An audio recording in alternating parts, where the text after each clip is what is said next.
Yeah, some people will tell you that a child of God does not date. That may sound extreme.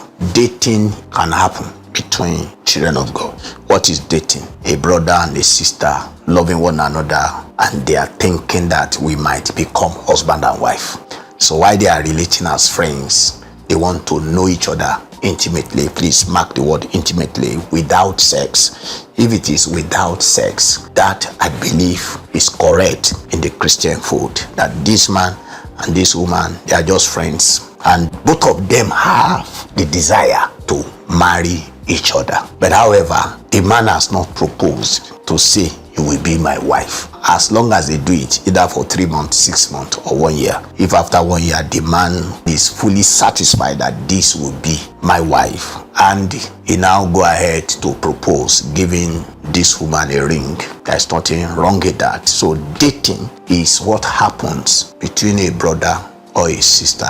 In the Lord, there must not be sexual intercourse, because in dating, we might marry each other and we may not marry each other. So, but once sexual intercourse has come into it, you have entered into another realm, where you have crossed over the realm of light to the realm of darkness. That's what the Bible calls fornication. Fornication is sexual intercourse between a man and a woman that they are not married together. That is it. Now, courtship is that relationship between a man and a woman who has been engaged. That is, this man has proposed to this woman, and this woman also has accepted the proposal, and the two of them have agreed to start the journey of preparing for marriage. Now, whereas dating is that relationship of a man and a woman thinking that we might